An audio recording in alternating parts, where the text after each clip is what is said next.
So, as you well know, Hellblade 2 just came out the other day, and it's supposed to be a big flagship title for the Xbox platform, ecosystem, whatever you want to call it. But was it the big release that everybody was hoping it to be? The big showpiece for the Xbox Series X and the Xbox platform? Well, let's get into the video. Let's talk about it.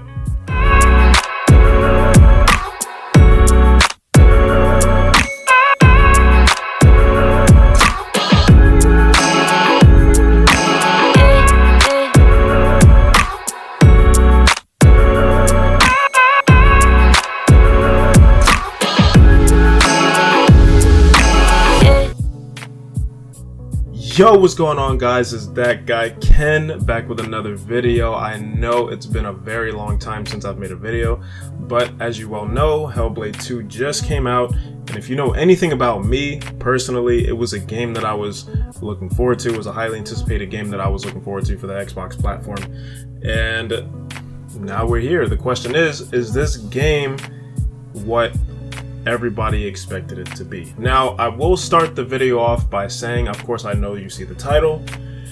Hellblade 2 is not a terrible game. However, it is not a fantastic game. It's definitely not the flagship title that Xbox and Microsoft wanted it to be for the Xbox platform, right? Now, I'm going to go through a list of things, right, as to why I say that. I'm going to do pros and cons, and I'm going to start off with the pros. I'm going to start the video off, well, by saying one of the major pros for this game is that the game is absolutely beautiful. It is a beautiful game. As a matter of fact, I would even go as far as to say that the game looks so good that it's what I would imagine a next generation game looking like on the Xbox, right? I think in terms of its art direction, right, the cinematography, even the acting is done very well. The art and the cinematography is very, very well done. I personally, I think it's amazing. I think that the game has a lot of potential for in-depth lore, right? I think there's a lot of potential for the world building and stuff like that. There's a lot there that the game could do, right? Now, there are some really, really cool spectacle pieces in the game that, you know, that are really nice. I mean, they look nice. Some of the sequences are actually fun to play. I mean, you know, a lot of people talk about how boring the game is, right? But there are some sequences in the game that are actually fun. Just like engaging with the giants, or just some of the lengthy combat sequences that you kind of run into, right? Now, the first game had a novelty. I'm going to kind of move on, but I'm going to preface the next part of this video by saying the first game had a novelty about it that kind of gave it a pass, right, in a lot of ways because of the nature of the story behind the game, right? And what I mean by that is that the game went through a lengthy development, you know, cycle, right? That was basically development hell, right? It had a very low budget. They've had very, very little support for the game, right? So the game was kind of viewed in this way where it was an underdog, right? And a lot of people gave the first game a pass for some of the shortcomings that the game had, like, you know, the puzzles not being particularly fun, right? And the combat being good but not great, things like that, right? So a lot of people gave the game a pass because the game came out better than what people thought it would be, right? Now, that being said, right, Hellblade 2 is essentially what the first game did, but they didn't evolve it, right? So there are a lot of aspects of Hellblade that are incredibly unevolved, right? Now, before I get into that specifically, a lot of people complain about how short the game is, right? Now, for me personally, right, I don't necessarily think that the short nature of the game, the short length of the game is particularly a problem, only in the sense that there's just not enough game, essentially. So yes, I do love the art direction and the cinematography, but in this particular case, I believe that they overdid it, right? There's just not enough game to justify the amount of cinematography that they had, and that in turn makes the length of the game a problem because there's just not enough game there, right? And it's a very, very, very slow-paced game, right? So there were parts of the game where I was literally falling asleep as I was playing this game, right? Not to mention, right, that it's extremely, extremely linear, right? Now, like I said, the first game got a pass for being as linear as it was. But you know what's funny, right? The first game had, in some ways, right, a little bit of agency in terms of the exploration, right? It wasn't completely wide linear, but there were parts in the game where you could kind of move around a little bit, and there were some wider linear aspects of the game, right? There was not much exploration in the first game, but the second game didn't do anything to basically evolve that. So that was one of the aspects that was unevolved with the game, right? There are minimal collectibles, just like in the first game, but unevolved in this one. So it's like you go from the first game that had this novelty about it that a lot of people love because of this situation, right? That transferred over into the next game that did not change. So now the game is essentially just porting over what the first game had, but now it's just a shortcoming, you know, with all of this new expectation from what players wanted the game to be, right? Now, there are a few collectibles like these little god trees and the shrines just like in the first game, but it's essentially nothing, just like in the first game was, right? Now, one of the major things that kind of bothered me about this game specifically is the fact that the combat is so dumbed down. Now, in the first game, right, and this is one of the ways that I think the game actually regressed, because in the first game you had more agency, right, with the combat system, right? You were able to do combats, and then you had the focus system, and then you had enemies, right, that were able to essentially attack you at the same time. So you did have to mind your environment. You had to mind your positioning and things like that, because there were enemies that were surrounding you in multiple different situations, right? So the game was fun in that way, but this game, right, basically took away some of the agency that you had in terms of how many combos you can actually do with Senua, right? But not only that, right, they took away just that, like I said, that sort of pulse pounding combat, right, where you had multiple enemies who were attacking you at the same time, right? Which leads me into the next part, which is the game's combat feels very scripted, right? Now, I will say that it looks great. Like, when you look at it, it looks cool, right? It's very weighty, it feels nice, right? But I can't help but notice that the game's combat feels very, very scripted. It almost feels like it was more like pre-canned animations, right, that you just sort of interact with for the most part. And then the enemies usually only come, actually not usually, all of the time, every enemy sort of comes at you, right, one at a time.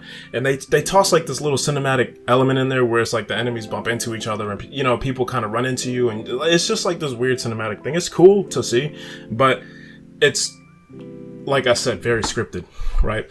And for that reason, it's kind of like they took a step back in terms of the agency that the player had with the combat system, right? Now, let's go into the puzzles. And the puzzles, right, are one of the... As a matter of fact, there are two parts to the puzzles, in my opinion, right? On one sense, I feel like the puzzles regressed in a way because in the first game, right, the puzzles were...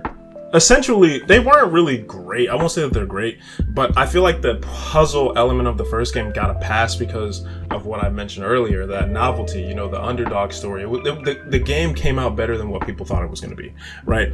But the puzzles, even in the first game, weren't great, but in comparison to the second game, right, I actually think the puzzles in the first game were better because they actually had, you know, a few sequences in the game that were like this cool, like, illusionary, kind of like mind-bending sort of puzzle that you had to maneuver around, and it was cool. The second game's puzzles are very, very linear, very simple, very simplistic.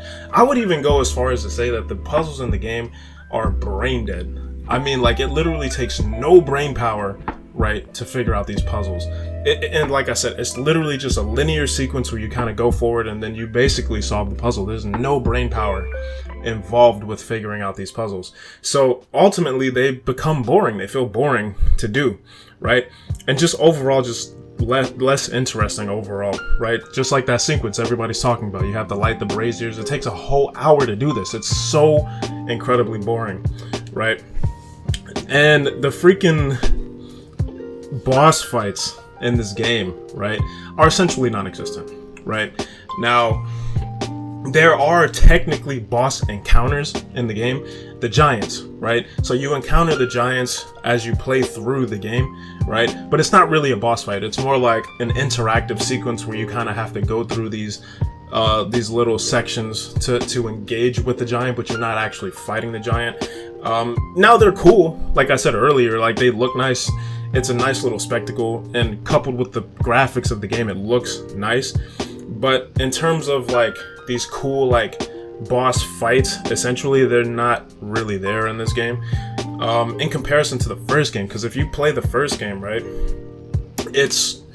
you have multiple boss fights, like when you fight Fenrir, right, when you fight Sutur, right, you fight Valraven. There are a bunch of like Hela. There were a bunch of boss fights that you had in the game that were actually really cool, right? And they were actual boss fights that you had to fight. So in this aspect, I actually think Hellblade 2 regressed, right? Now, moving past, but the cool part, I will say this though, because the game does have cool concepts when it comes to the actual, the giants, right? Now, yes, you don't necessarily fight the giants, right? But I do like the concept, right, of killing the giants by, not by using brute force, but essentially by understanding them, right, and soothing the pain that they have. So Senua, she has the ability to kill the giant, but the only reason why she can do that, right, is because she has the ability, right, because of her, what they refer to as her darkness, to see things that other people can't see, right? So she's essentially able to go into the backstory or the history, the life of the giant, right, that essentially made them into a monster, right, in the first place. And then she's able to learn about who they are, learn their name, because in this world, in the lore, right, the names have power, right? So she's able to go through, figure out their name, figure out their story, and figure out the source of their evil, right? And then come back and then essentially confront the evil that's in them that makes them angry and monsters the way that they are, right? And then soothe the pain, right? So to me, I think that's an interesting concept. I just, like I said, I just don't think that the boss encounters themselves were, in terms of an actual gameplay experience, they just weren't present there like they were in the first game, right? Now, moving on, right? I think that in terms of the story, right, in a lot of ways, I think the story kind of fell flat. Now, they were trying to express this whole concept of like fear and darkness and anger and helplessness and all of this kind of stuff, right? But in a lot of ways, I just don't feel like it landed quite like they wanted to. And I think that's probably because of how disjointed the story actually felt, right? They had a lot of sequences where it was like Senua went through like this pre-scripted sequence, right? There was a lot of yelling, there was a lot of, you know, her panting and hyperventilating and all of this stuff, right? But to me, it just never felt like you were really connected to the situation, right? Because it just felt, like I said, it felt very, in some ways, the way that they told the story felt forced. The acting was good, but the way that they told the story felt very forced, right? So I never really felt anything for Senua and her situation, because it all just fell very, very flat. So I didn't like it, but this is funny because there were other parts of the story that were actually pretty compelling. Just like I said, the whole thing with the giants, the story behind that, right, was cool. You know, like they had the whole history behind like the hidden folk and how, you know, Senua was like a seer and so on and so forth, right? So they had some pretty compelling aspects to the story in that sense. But a lot of what I think what they were going for, like this whole fear thing and the darkness and all of this stuff, it's like it felt very forced. If you notice, right, they even use the word darkness a lot in the story. It's like, oh, her darkness, my darkness, and all of this stuff, right? And even other characters were saying it. So in a lot of ways, it just fell flat because it felt very forced, right? Now, the game, in my personal opinion, had a lot of missed opportunities, right? It just did, right? So every time you were going through, one thing is every time you were going through every chapter, right, the game would kind of pan out of the area and pan into a different area. Now, cinematically, it was very cool, but to me, right, it would have been cooler, right, if they actually added like a gameplay sequence, right, where Senua was actually traveling from one place to the next, where she was even engaging in between these sequences, right? She would engage with enemies, right? That to me would have been really cool, right? And I think it would have helped break up the monotony. I think the game overall would have definitely benefited from a more wide linear design than what they had, because this linear structure just doesn't help with the game. Now, it would have been cool if they had other things into the game, right, that kind of like built off of what the game had, right, and even built off the concept that they had with this whole thing of her, you know, having a mental illness and stuff like that, right? You know, like the fact that she could maybe use different weapons. Like, it would have been cool to be able to use different weapons in the game, right? A spear, sword, or maybe even have some kind of skill tree. But even if they didn't have a skill tree, right, if that's not what they wanted to go for, I think that they should have at the very least, right, let Senua engage with more enemies on a more frequent basis to kind of break up the monotony. Because it's not that it feels bad, it's just it's very paper thin, and it's a step down from the first game essentially.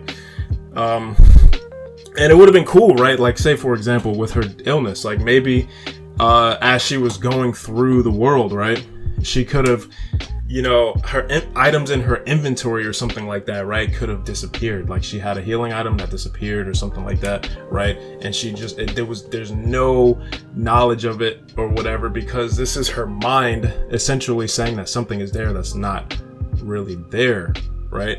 But there are just a lot of things, like I said, that could have made the game better, but that just weren't particularly present in this game. Now, overall, just to kind of give a summary of what I'm saying, I think the game overall is average at best, right? I don't think it's a terrible game. I definitely don't think it was this flagship title that Microsoft wanted it or needed it to be, right? It's a very average game at best. And I think that for people who were anticipating this game for years to come, especially coming off of the first one, the whole novelty aspect of the first game is not present here, because the game needed to evolve, and that's just not what this game was. So ultimately, I think the game was a disappointment for a lot of people, right? Was it bad? No. Was it terrible? No. But was it good? In some ways it was. In a lot of ways it either didn't evolve or it was just a regression from what the first game did. So ultimately, in my opinion, playing the game for the 5 hours that I played the game, I think Hellblade 2 is a beautiful game, but ultimately a disappointment for what the expectations were for this game. But anyway, guys, that's all I had to say with this video. I'm glad you guys stuck through. I know it's been a long time since I've made a video. Hopefully I can get some other stuff that I kind of want to talk about, so I can like kind of liven up my channel a little bit more. But in terms of this video, I don't have anything else to say. That's all I want to say about this particular topic. Make sure you like, share, subscribe, leave a comment in the comment section, hit that notification bell, and I'll catch you guys in the next video. Peace.